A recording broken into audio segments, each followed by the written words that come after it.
Okay, for this activity we're not going to work with our 8-page brochure, we're going to work with another file. So you're going to open activity 931 and it's form start. Okay, so what you have here is a basic form layout. You would know how to do this in InDesign by now. So it's a text frame and it's basically just lines for different places to fill in the form. So if we were to export this as a PDF and send it to someone to complete, they would have two ways of completing it. Either print it, complete it by hand, scan it, and email it back. Or they could save the PDF and they could use a PDF application like Adobe Reader or Adobe Acrobat to complete it like that. But it isn't a fully interactive form. In other words, there aren't proper form fields to complete. So what we're going to do is we're going to use InDesign to actually make this into a proper interactive form, so that someone can complete it directly on the form and return it. Okay, so we're going to unlock everything. So object unlock all on spread, and the text is all in one frame, and we're not going to mess with the text. So with the text box selected or text frame selected, we're going to lock object lock. And then what we're going to do is wherever you see a line, so I'm just going to zoom in here, wherever you see a line, I'm going to remove the line and replace it with a box. And so that is telling us where the interactive form field should go. So I'm going to take my rectangle tool and I'm just going to draw a box here. And then I'm going to take this line. Okay, I need to hold down Command or Control to get to the line because it's underneath the box, and delete it. And then for the box, I'm going to set the fill to black 20% and the stroke to black. Okay, I'm just going to make it a little bit taller. Alright, so now I'm going to take out all these other lines and I'm going to duplicate this box. So with it selected, Alt or Option, drag, Alt or Option, drag, and for this physical address I'm going to make it bigger, like that.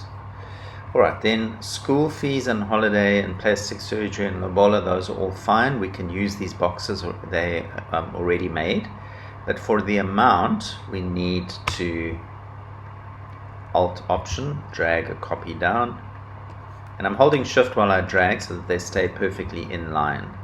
Then repayment method, 6 months, 12 months, and so on. We're going to leave the boxes here. We're going to recycle those boxes. Then here for repayment method, we're going to remove the boxes. And we're going to take this box, Option or Alt, drag, holding Shift, and put the box like that. And then what I want to do is I actually want to just cover this up here because we're going to put these in the actual field here. So instead of deleting the text, which might throw all of my layout out, I'm just going to take a box and I'm going to draw a box over those and make it paper, and I'm going to lock that.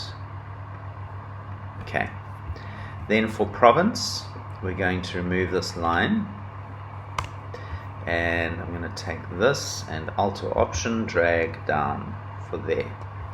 Then at the bottom here we'll get rid of the line for signature and date, and Alt or Option, drag, and let's just make this a little bit taller and narrower for a signature, and then Alt or Option, drag here for the date, and we can make that a little bit shorter.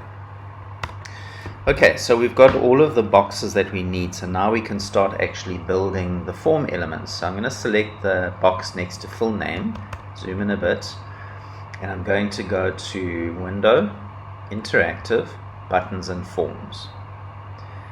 Okay, so I'm going to, up at the top, Type, I'm going to choose Text Field. The name, I'm going to type full name, and required, yes. Okay, so people must complete that form field. The description, I'm going to say no nicknames please, exclamation mark. Okay, the next field, this is the ID number, so we're going to also choose text field, and we're going to type in for name ID number. We're going to say required, and we're going to say for SA citizens only. Okay, then for address, we're going to choose text field, and we will call it physical address. We will say that it's required and also that it's multi-line, and the description will say SA only.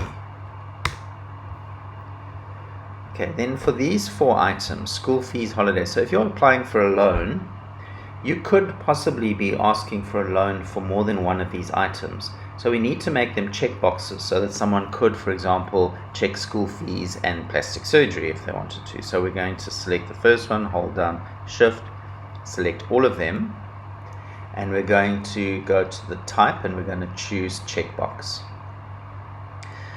Okay,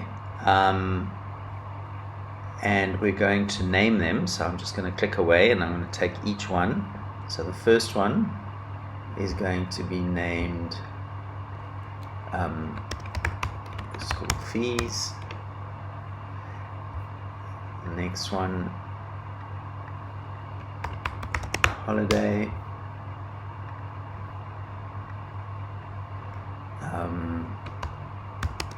Plastic surgery.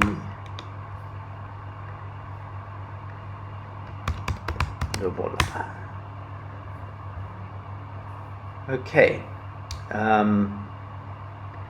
we're going to go to the amount now, and this will also be a text field, and the name will be amount,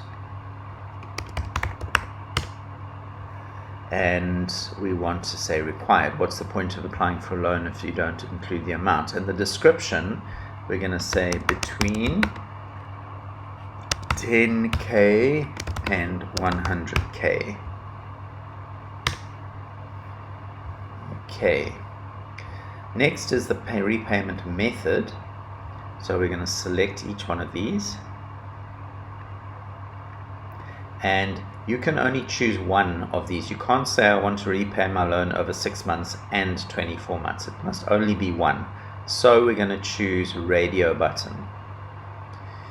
Okay, and we're going to name it repayment method.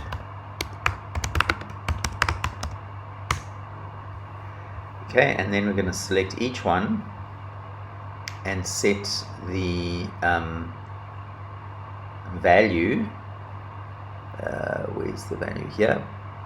Button value to 6.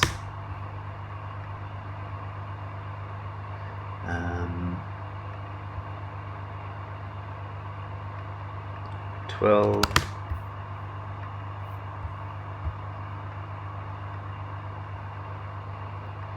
18 and 24. Okay, then we're going to go down to payment method, and we're going to select this box and we're going to change it to a list box. Okay, and we're going to call it payment method.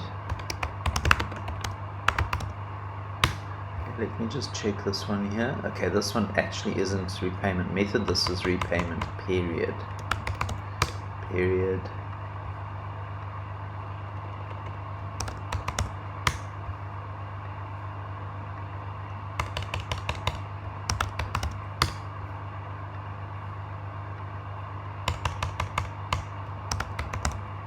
Okay, and this is repayment method.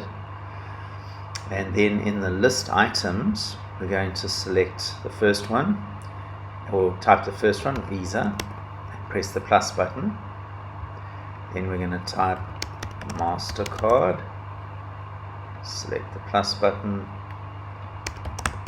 American Express, plus PayPal plus. Okay, so that is and it is required, we have to choose. Okay, and also for the repayment period, we need to say required as well. Alright, now province, select that, and this time we're going to change it to a combo box. Okay, we're going to set the name to province.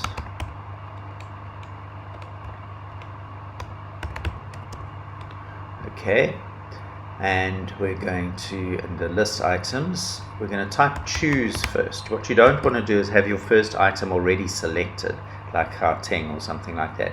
You want to make people choose. So the first item will be choose, followed by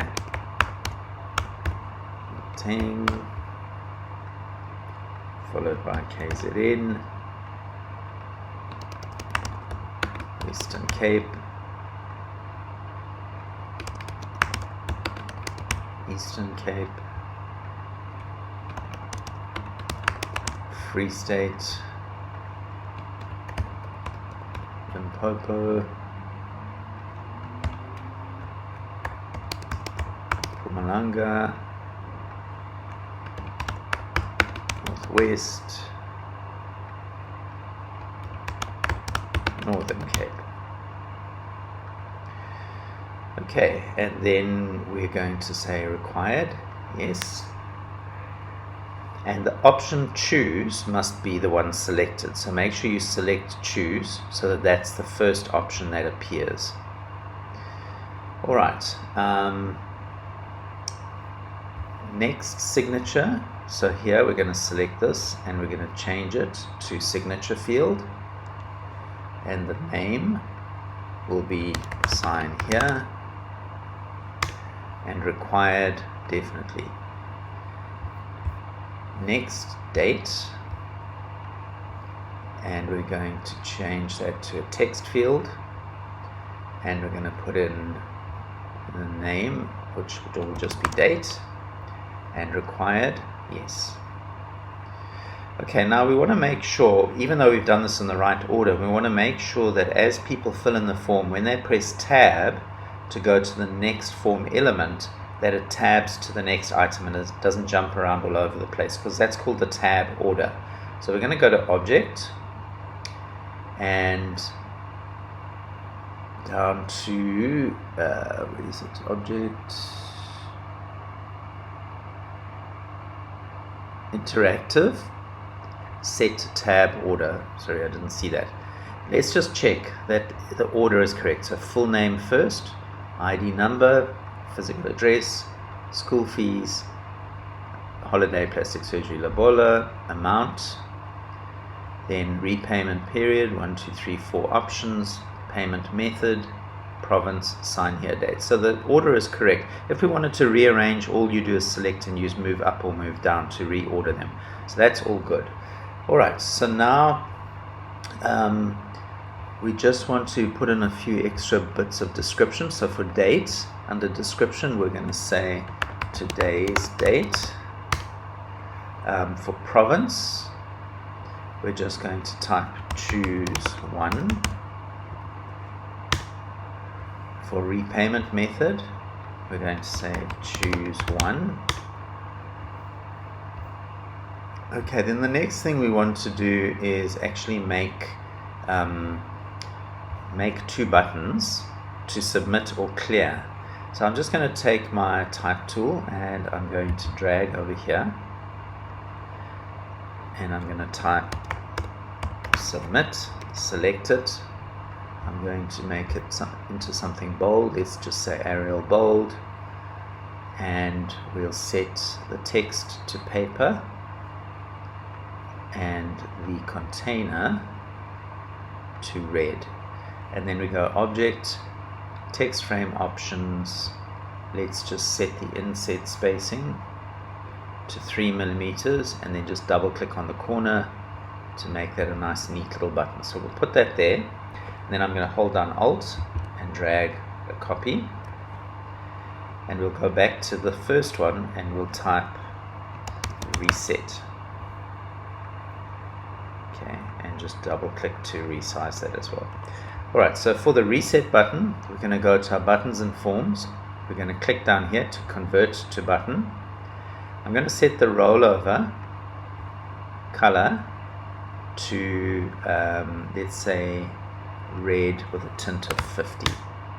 Okay, and then over here under action, we're going to say clear form.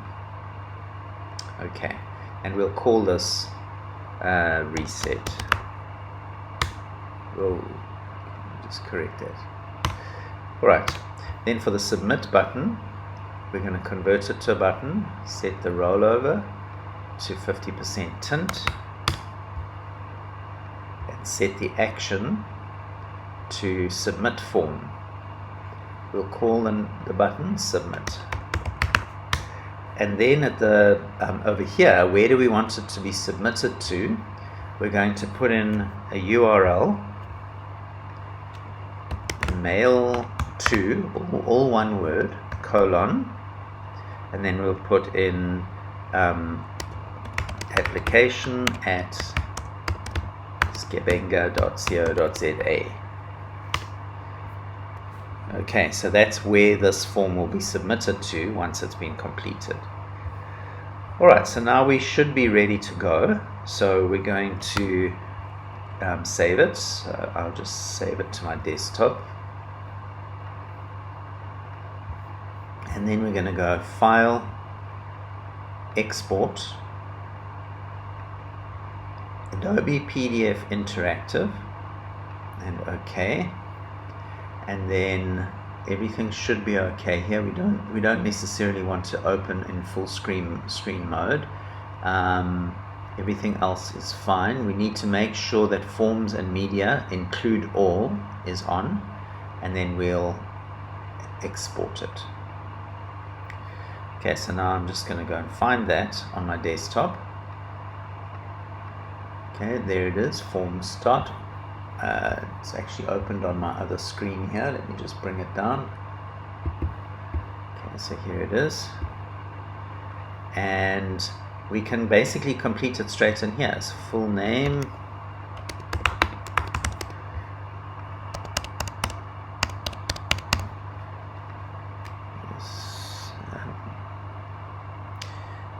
Let's just put in something, number 9.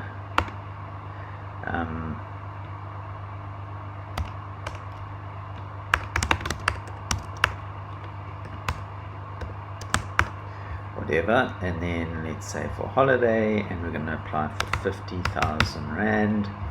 We want to pay it off over 24 months. We're going to use PayPal. We are in Gauteng. Whoops. Okay, and you need to complete the date before you complete the signature, because once it's signed, you can't go back and change it, because this is a proper digital signature. So we're going to just put in here 31st December 2028, and then to sign it, sign here. Now this is where you will be required to create a digital signature. So that's a process that you can do through Adobe Reader or Adobe Acrobat. It's just a case of following the steps to create a digital signature. It's a pretty straightforward process. So I've already got 2 digital signatures I have created in the past. So I'm just going to choose the Mickey Mouse one and continue. That's what the digital signature looks like. If I remember correctly, my password. See, sign. Okay. And now it says, as soon as you've signed it, it says, okay, now you've got a copy. You've got to save the signed version. So I'm just going to call it Form Start Signed and save. Okay, so there's my digital signature. Now I can submit it. So when I press submit, It's going to say, do I want to use my default email program or a webmail like Gmail? So I'm just going to say my default email. Continue. And it's going to open up my email program. Here, it's going to put the address in, and it's going to add the form completed with all of my details, and I can send that off. I hope you've enjoyed this video. Please subscribe to my YouTube channel, and see you next time.